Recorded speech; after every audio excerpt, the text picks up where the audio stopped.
Hi friends, இப்போ நம்ம சிறடி கேஸை பார்க்க போகிற சிறகடி கேஸையில் நம்ம ரோகிணி இருக்காங்களே, மீனா சொன்ன ஐடியா வேணான்னாங்க. மீனானாலே வேணாம் அப்படின்னாங்க. கடைசியில் பார்த்தா அவங்க சொன்ன ஐடியா தான் ஃபாலோ பண்ணுறாங்க. அதாவது பார்வதி ஆண்டிக்கு வீட்டுக்கு வந்தோடனே, ஆண்டி என் மேலே நீங்கள் கோவமாக இருக்கீங்களாங்க. ஆமாம், நீ பார்த்தது எருமை வேலை, இதில் என்ன பெருமை வேறு இருக்கா உனக்கு அப்படிங்கிற மாதிரி ஆயிடுச்சு. அதுக்கப்புறம் அவங்க என்ன சொல்கிறாங்கன்னா, இல்லை கோவமாலாம் இல்லை, வருத்தம் தான்ப்பா, என்கிட்டயே போய் சொல்லிட்டேன்ற வருத்தம் தான் அப்படின்றாங்க. அதுக்கப்புறம் எனக்கு ஒரு ஹெல்ப் பண்ணுங்களேன்னு சொல்லி பேசிகிட்டு இருக்கேன். என்ன அப்படின்னு சொல்கிறாங்க, விஜயாட்ட கொஞ்சமாவது பேசுங்கன்னு சொல்கிறாங்க. சரி பேசிக்கிட்டே இருக்கும்போது ஆயுசு 100 இல்லைம்மா 200 உனக்கு, நீ வந்து நிற்கிறிய அப்படிங்கிற மாதிரி ஆச்சு.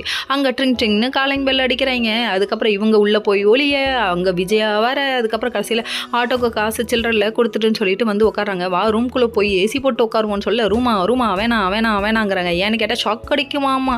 ஆமாம், உள்ளே போனால் ஷாக் அடிக்க தான் செய்யும். அதுவும் யாருக்கு, விஜயாவுக்கு ஷாக் அடிக்க தான் செய்யும். சரி, அப்புறம் அதுக்காக அந்த உங்கள் ரோகிணி இருக்கும் போதே சொல்கிறாங்க, நான் ரோஹிணி மனோஜ் பிரிக்கலான்னு முடிவு பண்ணியிருக்கேன் அப்படின்றாங்க. எங்களை யாரும் அசைச்சிக்க முடியாதுன்னு ரோஹிணி ஒரு பக்கம் பார்க்குறாங்க.